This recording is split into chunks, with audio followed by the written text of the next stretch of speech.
No more cold right now, sir. We have one here cold, but it just recently opened.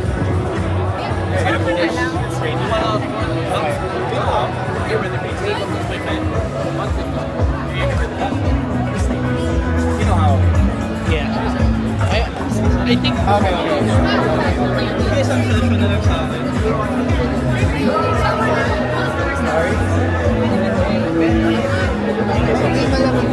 You can try everything except for, actually, I think we just ran out of silver and session. You can try something. Belgian. Maybe it's sold out already. That's why it's like why not?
Gimat.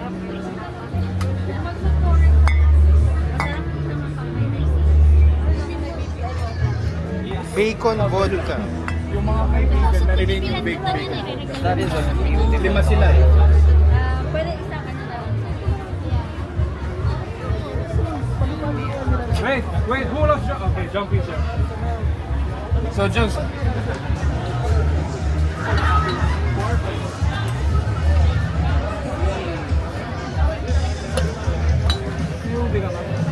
Konti na lang.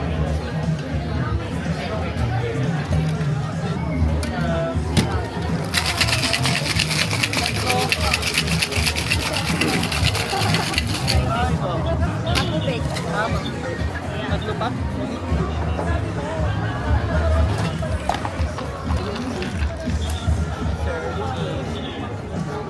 Oh, ube yung binili mo? Ube and salted caramel. Oh, okay. Pero tikman natin yung ano. Patikim ko sa'yo. Pwede niya tikman yung ano, pure. Mamaya. Kunin mo muna. Taste Parang it. halo-halo lang.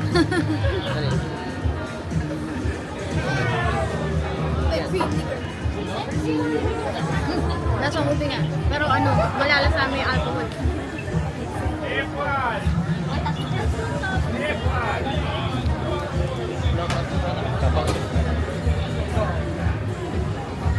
Order po kayong pag-ube. Thank you. Kaya?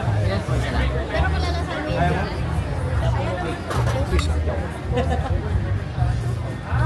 Ganun pala talaga yung kulay niya. Meron kang cocktail na may salted caramel. Sorry? Salted caramel. This is it. The Ito ba yung in-order ko with salted caramel? Pag-ube sa kan. Pagubig is the one with salted caramel as well. Oo, this one. Pero hindi mo nalalasahan yung salted caramel. Yung vodka soda, anong vodka ilalagay? Any of these? So, dalawa ka na. Isang halo-halo. Kaya nga. Kaya sabi ko.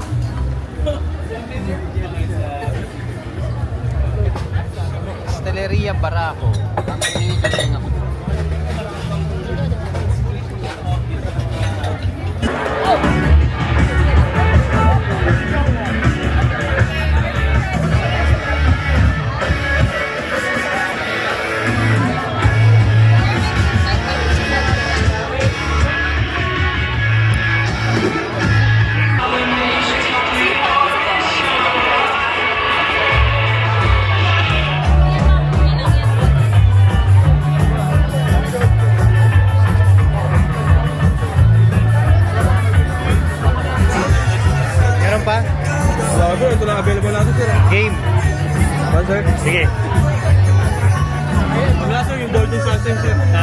Golden Sunshine. May parating? Kami sa akin. May parating?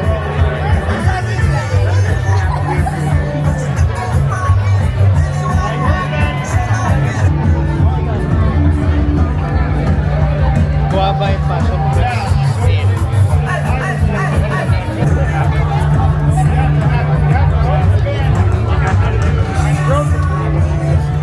That's a key part of Oktoberfest. You finish your drink? Guava and passion fruit sour. Asim. Still I like the feel.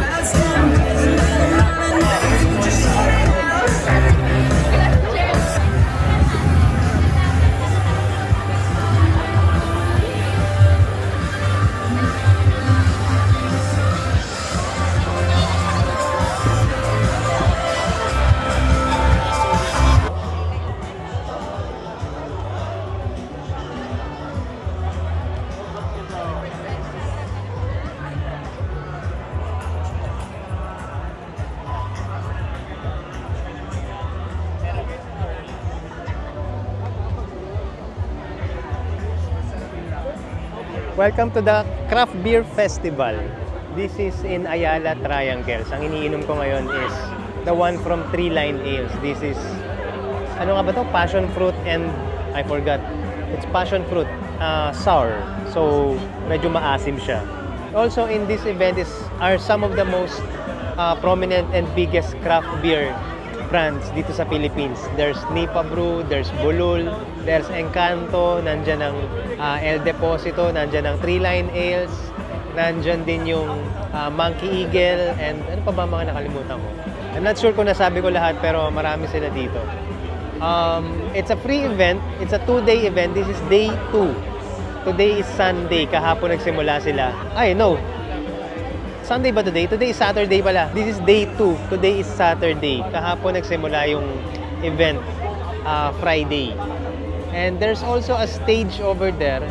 May mga banda rin at may mga performers na tumutugtog. It's a free event and it has a parang music festival vibe. There's also Papa Bolo, there's Bro Bass, ano pa ba? There's Boondocks Brewing Company, there's Nipa Brew, of course. Nandyan din ang Mitchells. Yan. Mitchells. Yan yung mga craft beers na nagpa-participate ngayon dito.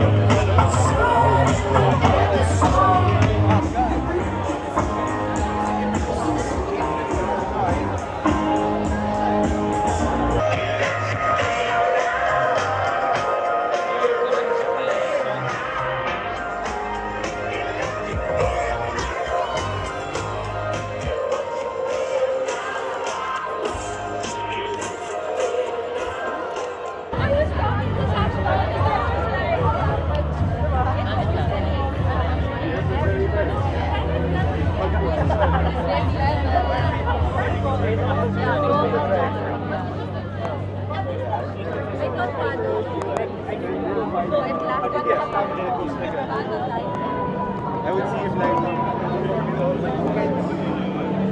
What's it, guava? Guava? Yeah. We have this one. Feel this one. Like the Star Wars. It's fitting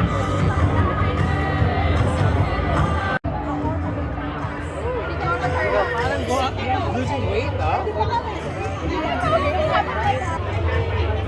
Man, how's it going? Mr. Michael Jordan, can I try your Kolsch? You don't have it on tap right Yeah, now? hibiscus Kolsch. Yeah, we don't have it on tap, but I can pour some. I'll get one. I'll get one. Yeah. Taste? No, for You want a big one? a bottle, yeah. Bottle. Yes, sir. Ha? Shoot mo ako. You want the full one? How much is that?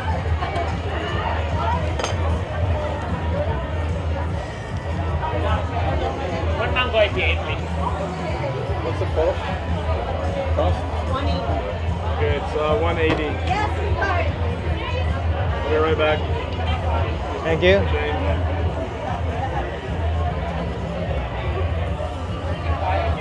This is Kolsch nagawa ng Encanto. This is a bagong flavor ng Encanto, Kolsch. Thank you, Mom. So, meron daw siyang hibiscus. Ngayon ko lang siya matitikman. Hibiscus flower. It's flowery. Have you another surprise? Yes.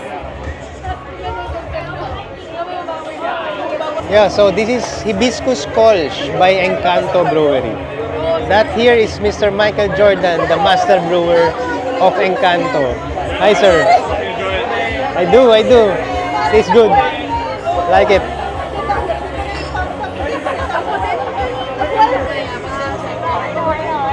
Jason to. I think yours. You got robbed.